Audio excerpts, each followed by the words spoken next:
Yingobe yini especially kangawo uKhuzani makuthiwa ngeke zibe naliphutha.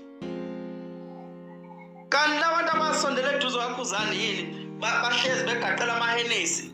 Yini into umsebenzi wabo. Because into ebalulekile ukuthi begayide uKhuzani. Lento ngeke ngayikhuluma. Akukhona oyedwa umuntu wakwangithuka lapha. Ngakusho kahle ngathi uKhuzani ngaphumela obala ngabatshela abantu oqala uKhuzani akakwazi ukubhala. Ngakuqinisekisa lokho namanje ngiyakuqinisekisa. Nuba 188 uKhuzani akakwazi ukubhala. Ngiyakuqinisekisa lokho namanje. Inkulumo yabona ukuthi ufunda into yakhe ayihlukaniseki ihlangene into ongayazi nje kwesibili ukhuluma kakhulu. Ukukhuluma kakhulu kuyakhandela isicefe ikakhulukazi masuye umkhulu njengoKhuzani. Cause khona uzogcina usushayisa khona into njengempela engenasidingo bokufanele ungayiphawula. uKhuzani each and everything uyayiphawula. Kancane kancane. Kancane abantu yabanyanyisa lonto. Uyikhandela yini isicwaco phe kwegama lakhe. So zonke lezo zinto abantu basho ukuthi abayiboni. uKhuzani mebhayiza kanje engenela ama competition nala ungafanele khona. Like ngampela abantu abaseduze nabo bakwazi ukubona lonto ukuthi ngampela iyamlimaza uKhuzani ayisamsizi ngalutho. Cause into ebalulekile uma uzwenza umculo. Like umculo kufanele enze into ezomsiza. Intoekufanele umculo into ebalulekile uma uartist ukuhlukanisa phakathi kwento ezokusebenzela nento engayise kusebenzela. Simple ukuphumile ke lapha ekukhulumeni. Manje uzophola yonke into uyaphawula usiqiniseko umlandeli nje ku TikTok. Uyam-attack. Uyaphawula leso sifetshanyana lesi siphawula ngegama lakho lapha ku Facebook. Uyasattend. Uyaphawula omunye umculo yakho. Attack. Uyoba attack abantu kozobe nini.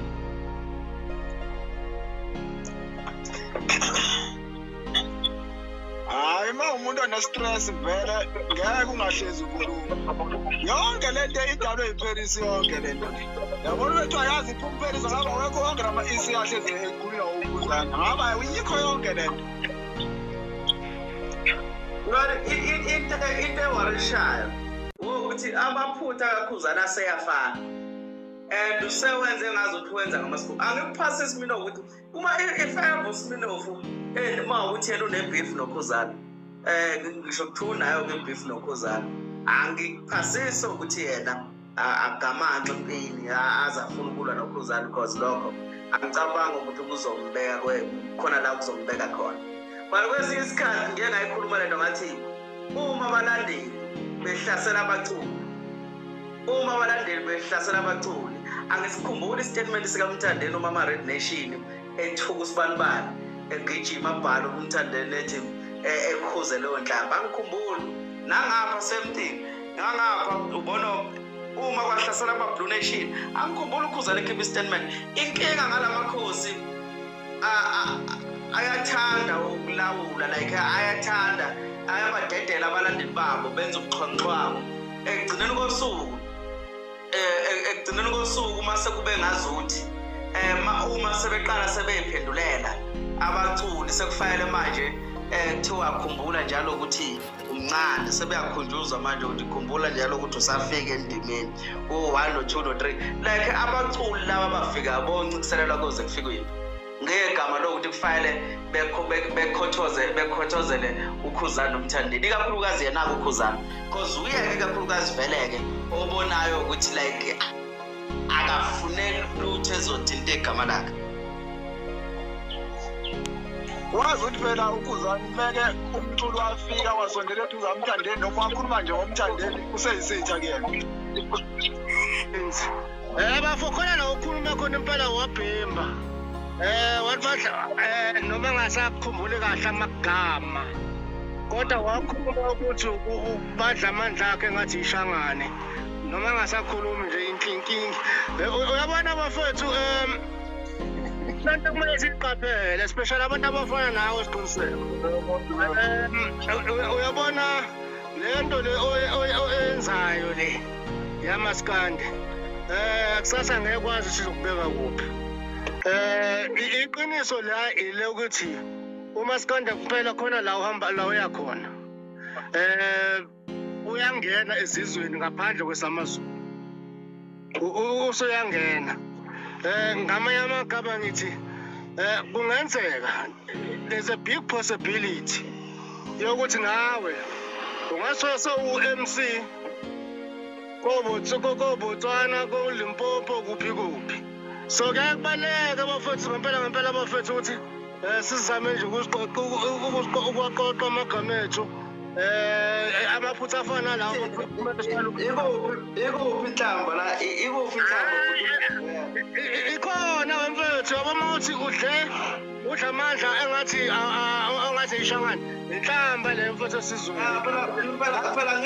phela ngithi ishangane lisebenza kakhulu awukhuze awuzosebenza ngoSminoff awukhuzeke weqiniseko manje hayi kanti wazeke hayi weqiniseko hayi ayikho radlo kodwa bekudlula lapho but ngiyasho ngamanye ukuthi isiqiniseko in future uzothola kwezinye indawo mfethu umaskando uyahamba umaskando ngase ngobheki ngehlo lase-KZN noma ngehlo lamaZulu kuphela uyahamba umaskanda bafethu bafethu sinenkinga la kumaskanda ngicabanga ukuthi inkinga yakhuzane bafethu inkulu kakhulu inkulu kakhulu yabona lo muntu lona mhlawumbe ngiyacabanga ukuthi umuntu ozibona ephethe abantu abakhulu kumaskanda ukuthi uyazi enziwe lutho uyabona uma ngabe nje ezovela qhamuka nje azophendula nje ulanga kungenasidingo futhi nje amphendule futhi azohlikisa inkulumo engenasidingo ukuthi ihlikizwe sesinenkinga kakhulu lapho futhi sinenkinga enkulu kakhuzane angazi ukuthi anga-advise kanjani kodwa uyadinga ukuthi kube nabantu abahleli uzokhe bam-advise luyamfa ngoba ngampela nje hayi into ezingenasidingo mpela uyazenza njengoba uhlala usho ubona isiqiniseko ukuthi usifakela ugcwagcwa uyasifakela ugcwagcwa ukhuzane angazi ukuthi yini inkinga yakhe uyadinga ukuthi abantu abamkhuzayo hayi bengidlula bafethu hayi siyabonga ngoba uyakwazi ukukhuza awuphuthume khona emandabo ukukhuza